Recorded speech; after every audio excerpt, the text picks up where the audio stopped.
Assalamualaikum warahmatullahi wabarakatuh. Perkenalkan, nama saya Dinda Salsabila Saputri, NIM 23010210093. Apa kabar semuanya? Semoga sehat selalu, dimudahkan segala urusannya, dan selalu dalam lindungannya.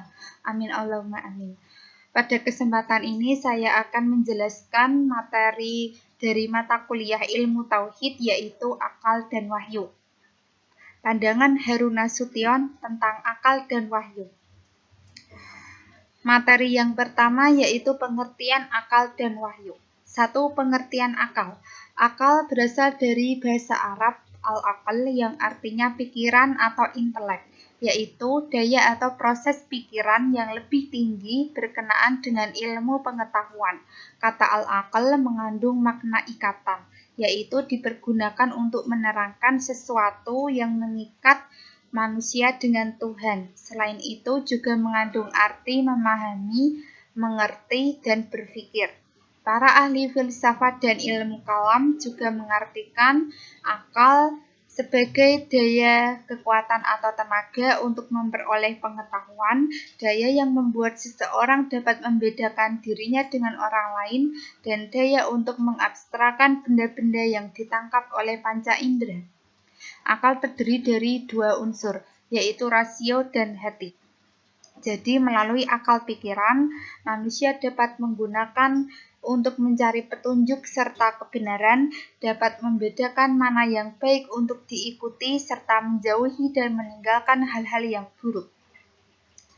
Yang kedua, pengertian wahyu. Wahyu berasal dari bahasa Arab al-wahi yang artinya suara, api, dan kecepatan. Al-wahi mengandung arti pembicaraan secara tersembunyi dan dengan cepat. Wahyu juga berarti petunjuk langsung dari Allah atau kebenaran langsung yang disampaikan Tuhan kepada salah seorang hamba-Nya. Dengan kata lain, wahyu merupakan komunikasi antara Tuhan dengan manusia. Wahyu secara bahasa adalah pemberian isyarat, pembicaraan dengan rahasia, dan menggerakkan hati. Sedangkan dalam terminologi atau dalam istilah, wahyu adalah pemberitahuan yang datang dari Allah kepada nabi-Nya, yang di dalamnya terdapat penjelasan-penjelasan serta petunjuk kepada jalan yang lurus dan benar. Sehingga dapat disimpulkan bahwa wahyu adalah firman Allah yang dijadikan panduan atau pedoman untuk menetapkan suatu hukum yang tidak dapat diganggu-gugat. Lanjut materi yang kedua, yaitu akal dan wahyu menurut teologi. Sebelum mengenal lebih jauh tentang akal dan wahyu menurut teologi, apa sih yang dimaksud dengan teologi itu? Nah, jadi teologi dilihat dari segi etimologi, logat, atau segi terminologi atau istilah. Teologi berasal dari kata theos yang artinya Tuhan dan logos yang artinya ilmu. Jadi pengertian teologi adalah ilmu yang berkaitan dengan Tuhan. Adapun aliran-aliran dalam teologi. Yang pertama, aliran Mu'tazilah. Aliran ini lebih mengutamakan akal daripada wahyu. Dengan akal, manusia dapat mengetahui adanya Tuhan, mengetahui baik dan buruk, melakukan kebaikan, dan menghindari kejahatan. Sedangkan wahyu berperan menetapkan perbuatan itu baik atau jahat secara terperinci. Yang kedua, aliran Asy'ariyah. Aliran ini jauh berbeda dengan aliran Mu'tazilah. Dalam aliran ini justru lebih mengutamakan wahyu daripada akal.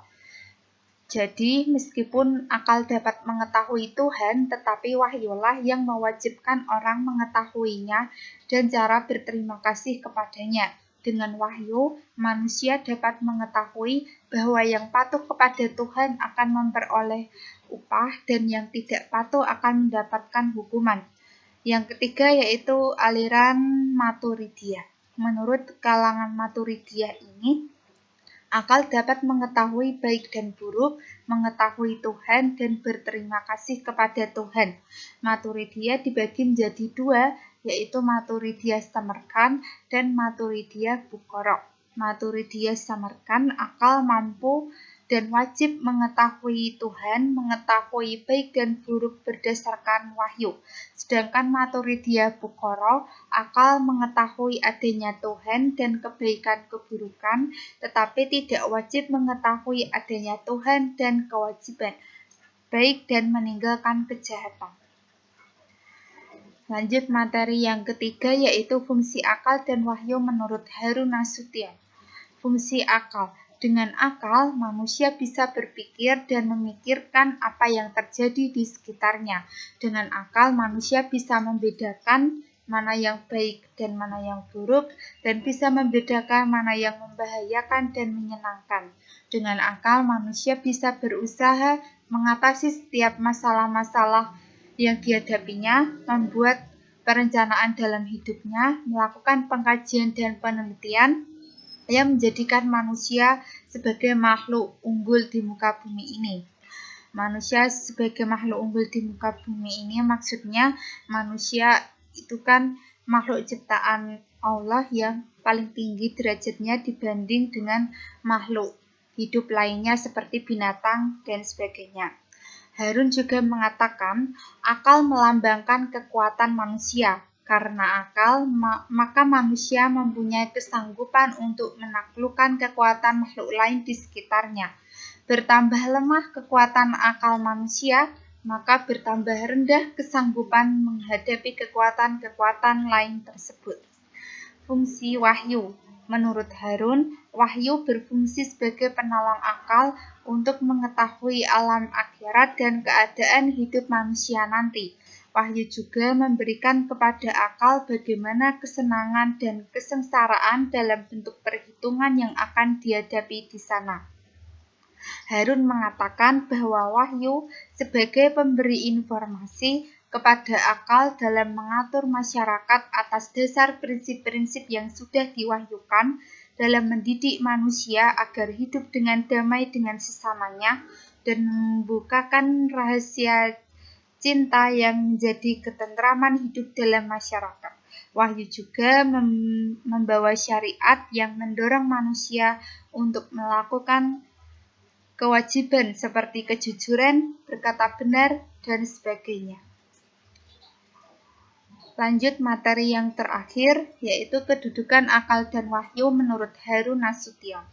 Jadi menurut Harun Nasution, akallah makhluk Tuhan yang tertinggi, dan akallah yang membedakan manusia dari binatang dan makhluk Tuhan lainnya.